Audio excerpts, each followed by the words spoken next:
there's a button they can push. And if they turn out to be right and the bad guy goes down, they get up to 1,000 pounds. Not bad. Of course, that does raise the issue of what's the definition of a crime? Who decides? How do you know that this isn't a ring set up to wring the money out, so to speak? There's all kinds of ways to game the system.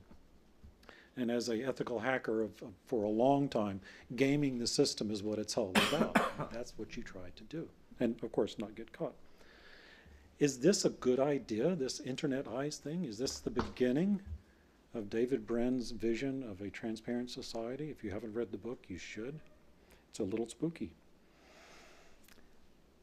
When I talk about privacy, particularly around young folks, and I've got little bitty children, so I'm sure I'll have to argue with them too, they typically say, I've got nothing to hide.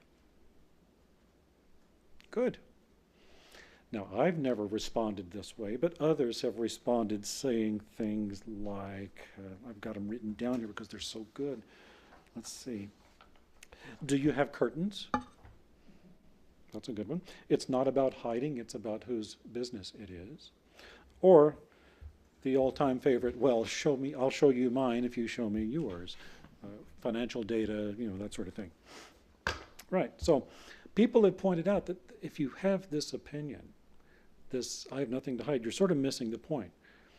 We're not talking about privacy as hiding bad things. It might be hiding good things. It might be just keeping good things to yourself. Salaries, who you're dating, who you're not dating. Schools or universities or companies that have made you an offer of employment. You may not want that shared around. All kinds of things. And of course, when you're home alone. Think about the smart grid. Everybody's heard of the smart grid, right? Where you have hyper-intelligent devices sitting there at your home, making sure you get all the power you want when you want it at the best price possible. Ain't that cool? Guess what?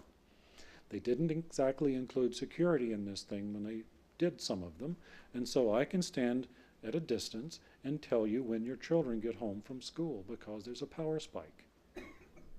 Is that a good thing? I can also tell if you're growing marijuana at night, most likely, because, well, maybe that is a good thing, I don't know. So it's this overzealous concern about privacy. Is it really overzealous, or is it actually appropriate? The concern I have is this surveillance society we're entering into. What does it do to us socially? And of course, this is Denise's area. I should let her talk, but